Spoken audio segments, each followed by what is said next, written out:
Meus amigos, que o Senhor Jesus nos abençoe e nos dê sempre a sua paz.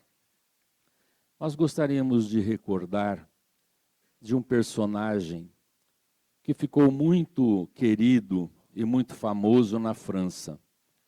Trata-se de João Batista Vianney, o cura de Ars. Cura é o mesmo que padre, sacerdote. Então Vianney envergou a batina de luz porque viveu durante toda a sua existência em favor dos necessitados. Era aquele padre que visitava as aldeias, que buscava confortar, acalentar os corações sofridos. Os seus biógrafos afirmam que Vianney passava noites à cabeceira da cama dos enfermos. Aqueles que não tinham família, que não tinham ninguém que velassem por eles, ele fazia questão de visitar, de estar junto e de auxiliar. E mais, durante a noite, enquanto velava pelo doente, ele também tricotava, fazia tricô, confeccionando peças para o inverno, para igualmente levar às crianças necessitadas alguma peça em lã que pudesse lhe servir de abrigo durante o inverno rigoroso na França. Portanto, era um homem que vivia imensamente a mensagem de Jesus, que ficou resumida naqueles dois grandes ensinamentos: amar a Deus acima de tudo e ao próximo como a si mesmo. Vianney vivia essa mensagem dia a dia. Por que estamos recordando essa figura ímpar, tão querida na França? Porque no dia 18 de junho de 1863, na França, em Paris, Allan Kardec fez uma reunião com os amigos da Sociedade Espírita de Paris. E nesta reunião, um dos presentes conduziu até a reunião uma criança, uma menina que havia ficado cega. Vianney, durante toda a sua existência, pela sua bondade, pelo seu carinho às pessoas, ele realizou alguns milagres, entre aspas, curas de pessoas que estavam enfermas. E o que levou a Igreja Católica a canonizá-lo, ou seja, a torná-lo um santo, foi exatamente a cura de 2 cegos, fenômenos comprovados que depois foram utilizados na canonização de Vianney. Naquela noite, na reunião da Sociedade Espírita de Paris, foi então apresentada uma criança, e eles desejavam pedir o auxílio, o amparo da vida espiritual em favor daquela menina que havia ficado cega em tenra idade. Então, a ideia de um dos colaboradores da sociedade, de um dos participantes da Sociedade Espírita de Paris, era exatamente de evocar o espírito de Vianney, o cura de Ars. Então, naquela noite, após a singela prece, o envolvimento espiritual, eles então solicitaram, em nome de Jesus, a presença desse benfeitor amigo. E então, na reunião, o espírito de Vianney se manifestou para a alegria de todos. E ele então deixou uma mensagem que está inserida no Evangelho segundo o Espiritismo, no capítulo 8, Bem-aventurados os misericordiosos. E nesta mensagem, o espírito de Vianney diz o seguinte: meus bons amigos, por que me chamastes? Para que eu imponha as mãos sobre a pobre criança sofredora que está aqui e que eu a cure? Que sofrimento, meu Deus! Perdeu a vista e as trevas se fizeram para ela. Pobre criança, que ore e espere. Eu não sei fazer milagres sem a vontade do bom Deus que está no céu. E agora, minha pequena, algumas palavras para ti, minha pobre sofredora. Espera e tem coragem. Se eu te dissesse, minha filha, teus olhos vão abrir-se, como ficarias alegre? E quem sabe, se esta alegria não te perderia. Tem confiança no bom Deus, que faz a felicidade e permite a tristeza. Farei tudo o que me for permitido em teu favor, mas, por tua vez, ora e, sobretudo, pensa em tudo o que venho dizer-te. Antes de me afastar, vós todos que estáis aqui, recebei a minha bênção. Muito interessante nós refletirmos sobre esta reunião em que Allan Kardec estava presente. A menina estava ali, a solicitação era para que o espírito de Vianney pudesse auxiliá-la. Esperavam a cura para aquela cegueira. O espírito de Vianney veio à reunião, se manifestou, deixou essa mensagem que nós acabamos de ler, encerrou-se a reunião e a menina não foi curada. Então nós começamos a pensar, a cura não aconteceu. Por quê? E nós começamos então a buscar 3 respostas. Primeiro, Vianney não tinha o poder para curar aquela menina. Segunda resposta, Vianney tinha o poder, mas não quis curar aquela criança. E terceiro, ele tinha o poder, mas não pôde curar aquela menina.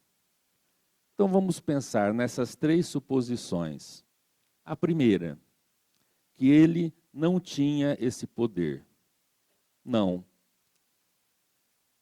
Essa resposta não é válida. Porque encarnado aqui conosco na Terra, Vianney efetivou sim algumas curas. Então ele tinha essa capacidade. Era um espírito de alta envergadura, um espírito iluminado, que tinha esse poder para realizar as curas. E aqui na Terra, na sua encarnação como Vianney, ele efetivou algumas curas.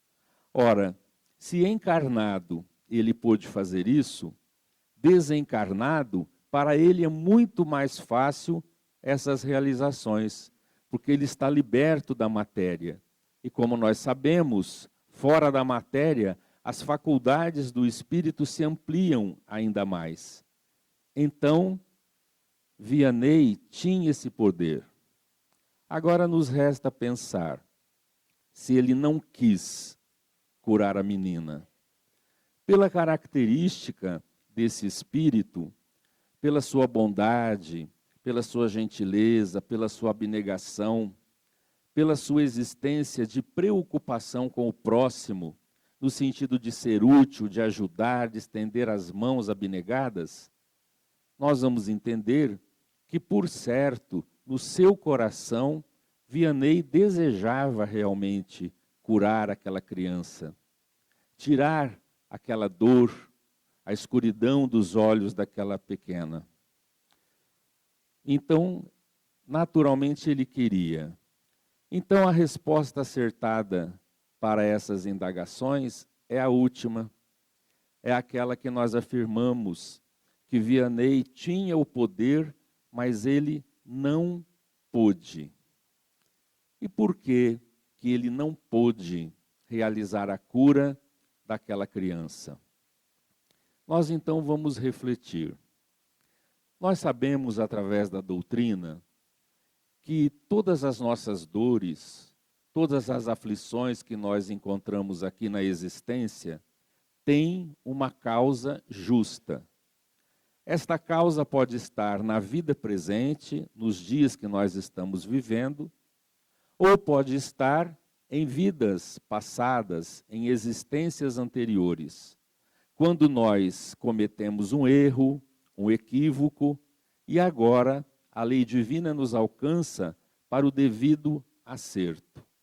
Então há problemas na nossa vida que é fácil encontrar a causa. Nós olhamos a nossa existência, estamos vivendo hoje uma situação derivada de um erro que nós cometemos aqui, de uma atitude impensada, de uma escolha equivocada.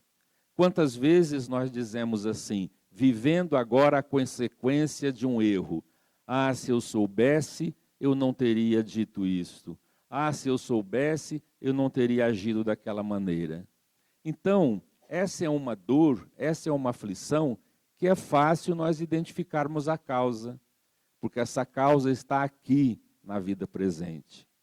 Mas existem aquelas aflições, aquelas dores, que por mais que nós observemos e vasculhemos a nossa existência, nós não vamos encontrar uma causa justa. Por exemplo, a criança que nós estamos analisando, uma menina em tenra idade, de repente perder a visão. Trata-se de uma expiação dolorosa. Então, qual a causa de uma criança ficar cega? Onde a causa? Ora, nós não vamos encontrar essa causa na vida atual dessa pequena, mas nós vamos entender que existe o passado, a lei da reencarnação, a multiplicidade de existências. Então, um sofrimento de hoje que não tem explicação plausível, a causa desse sofrimento remonta às existências anteriores. Então, o espírito de Vianney, quando olhou para aquela criança, ele viu naturalmente todo o programa reencarnatório daquela menina, daquele espírito. Ele observou o presente, a menina, tenra idade, o sofrimento da cegueira. Mas ele olhou também o passado, e lá no passado desse espírito, ele identificou a causa para a cegueira da atualidade. Então ele tinha vontade de curá-la, mas ele não podia ir contra a lei divina, contra a justiça de Deus, que ali dizia que aquele espírito, aquela menina, precisava experimentar aquela experiência dolorosa. Era uma expiação necessária para aquele espírito. E mais, Vianney, ele não viu somente o passado, detectando a causa, não viu somente o presente, a dor daquela criança, mas ele também pôde entrever o futuro. Então ele viu que aquela menina, passando por essa expiação, lá na frente, ela sairia daqui, da encarnação na terra, vitoriosa. Ela haveria saldado o débito de encarnações anteriores. Então essa dor, essa aflição do presente, renderia para ela uma colheita de bênçãos lá na frente, na sua vida espiritual. Então, nós concluímos que existem dores, aflições, lutas que nós precisamos vivenciar. Nós podemos remontar a grande tarefa de Jesus aqui na terra. Ele veio não para curar corpos, mas para curar almas. Mas assim mesmo, ele curou muitas pessoas. Ele curou o cego, ele curou paralíticos, ele curou obsediados. Entretanto, Jesus não curou todos os cegos. Ele não curou todos os paralíticos. Nós temos notícias no Evangelho, nas anotações dos 4 evangelistas, de algumas curas. Agora imaginemos a época em que as palavras de Jesus, os seus feitos, corriam de boca em boca. Jesus era conhecido em todas as regiões e as pessoas acorriam até ele, ansiosas da sua palavra de luz, de consolação, mas também interessados na cura do corpo físico. E ele curou alguns enfermos. Jesus não pôde curar todos os enfermos que ele encontrava pelo caminho, porque existe uma lei, e nem ele, o Cristo de Deus, poderia infringir a lei divina.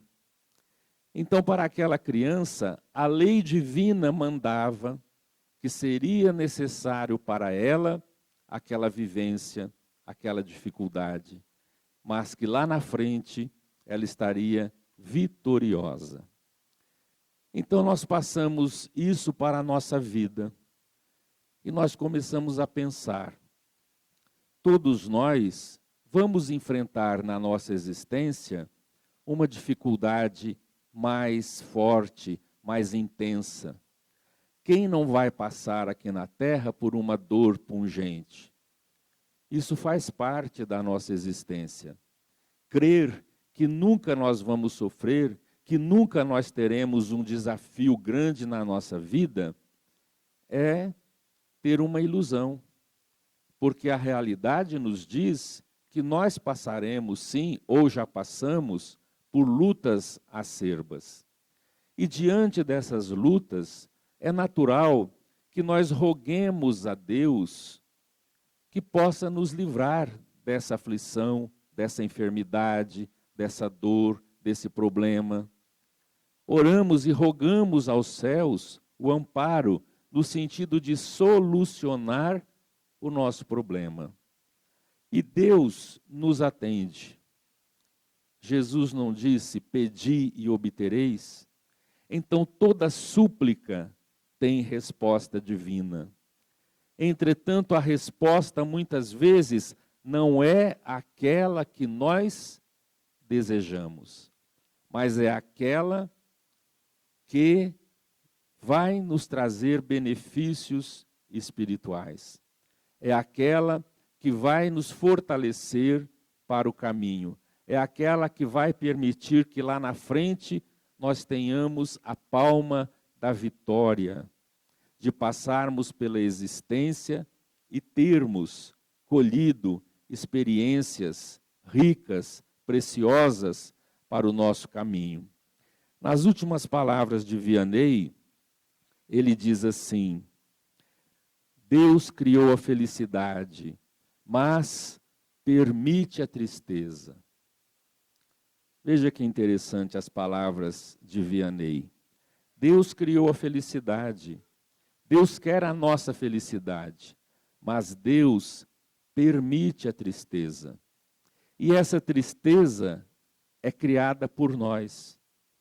Então Ele permite, porque é através da tristeza que nós criamos, porque toda angústia, toda dor, todo sofrimento tem uma causa, e essa causa está exatamente em nós. São os erros que nós cometemos, é toda vez que nós infligimos a lei divina. Então Deus permite a dor. Às vezes nós ouvimos dizer, fulano está sofrendo, Deus está castigando. Deus não castiga ninguém, Deus ama, Deus é amor. Então Deus nos oferece oportunidades de alegria, mas se nós errarmos, Ele permite a tristeza, porque a tristeza da dor, da aflição, a lágrima, vai sempre corrigir os nossos erros, vai sempre colaborar com o nosso crescimento espiritual. E então ele diz à criança, farei tudo o que me for permitido em teu favor. Ou seja, mesmo um espírito da categoria de Vianney, ele não pode fazer tudo aquilo que ele deseja, mas ele pode fazer aquilo que for permitido pela justiça divina.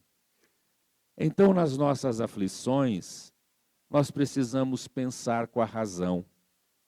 Allan Kardec diz que a nossa fé é uma fé raciocinada, é uma fé que faz um apelo à razão. Então, nós que temos esta fé raciocinada, nós precisamos repensar as nossas atitudes diante dos nossos sofrimentos. Não resolve ter aquela fé ingênua de pedir a Deus, de rogar aos espíritos uma solução imediata para os nossos problemas. Porque nós entendemos a justiça de Deus e compreendemos a lei da reencarnação. Então, quando nós temos um problema, e se nós ficarmos lamentando, chorando, nos queixando e dizendo, por que comigo? Por que está acontecendo isso comigo? A resposta é, você não estudou reencarnação? Porque é muito fácil a gente falar em reencarnação. É muito fácil ensinar a reencarnação. É muito fácil dar conselho para os outros sobre reencarnação. Agora, quando o problema é conosco, nós não sabemos da reencarnação. Então, se eu estou vivendo isso e eu não vejo a causa aqui, isso tem a ver com uma expiação necessária. Então, eu vou pedir a Deus que me ampare. E que, se for possível, que me livre desse problema. Entretanto, se houver necessidade de eu viver essa situação, que Ele me dê força, que Ele me dê amparo, que Ele possa trazer para mim a alegria de viver, apesar do problema e da dor que eu estou carregando. Então é uma visão diferente a respeito dos problemas da vida. É uma visão mais ampla. A nossa fé não pode ser ingênua, de rogar, de pedir ou de fazer barganhas. Deus, me dê essa cura que eu vou fazer isso. É como se fosse uma troca, né? Uma barganha com Deus. Deus é amor. Nós não precisamos barganhar, nós não precisamos implorar, prometer. Sempre que possível, a lei divina vai nos auxiliar na solução de um problema. Mas quando isso não for permitido, isso é para o nosso benefício. E aí, nós precisamos ter aquela resignação que nós estudamos no Evangelho. Nós precisamos ter aquela paciência que tanto refletimos no dia a dia. Então, essas coisas nos levam a compreender melhor a justiça de Deus. Geralmente, nós pedimos que Deus nos livre da cruz que nós temos que carregar. Não é assim? A cruz é a simbologia da dor, do sofrimento, do problema que nós vivenciamos. Então, a gente desejaria que Deus, que os bons espíritos tirassem a cruz dos nossos ombros. E a gente ora para isso. Dr. Bezerra de Menezes, não é? Eurípides Barçanufo, Emmanuel, André Luiz, todos esses benfeitores. A gente pede a eles que tire a cruz dos nossos ombros. Mas eles nos ajudam, fazendo o que for permitido pela justiça divina. E a bondade desses amigos espirituais é tanta que eles nos envolvem, nos encorajam, nos dão força. Há uma imagem que o orador de Bauru, Simonetti, ele dizia uma coisa que eu achei muito interessante. Ele dizia assim, que a gente pede aos espíritos amigos, a Jesus, que tire a cruz que nós carregamos nos ombros. Nem sempre é possível fazer isso. Então eles nos colocam um travesseirinho, uma almofadinha, para ficar mais fácil carregar a nossa cruz. Então é bem isso que nós precisamos compreender, que nós precisamos entender. A necessidade da resignação, do entendimento, da confiança. Como é diferente aquele que compreendeu o mecanismo da justiça divina. Ele pode estar sofrendo, mas ele vai estar confiante, ele vai estar aguardando dias melhores, esperando sem pressa, com a paciência que sabe esperar. Então é diferente quando nós compreendemos isso. Há algum tempo atrás, eu fui visitar uma senhora e havia acontecido uma grande tragédia na família dela, que não vem ao caso de escrever. Mas ela estava sofrendo muito, muito.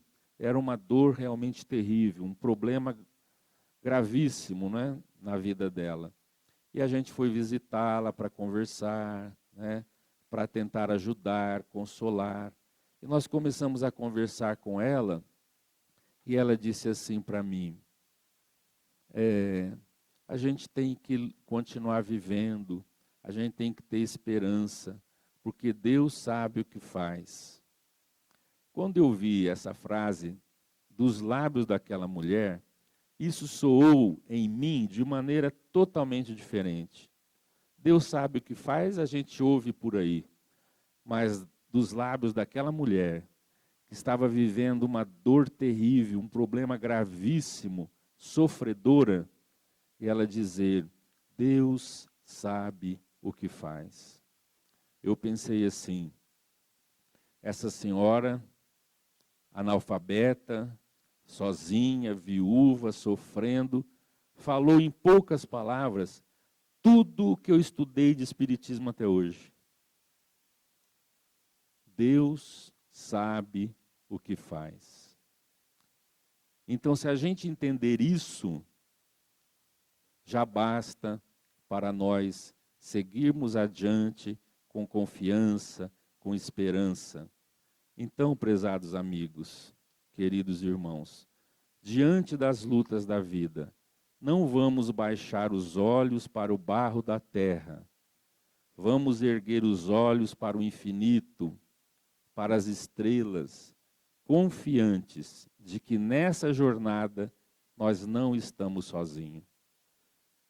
O amparo divino está conosco a cada passo da nossa jornada. Que Ele então nos abençoe, nos reconforte a alma e nos dê essa coragem de viver, de superar os problemas e de ter, acima de tudo, confiança em Deus, porque Deus sabe o que faz. Que Jesus nos abençoe.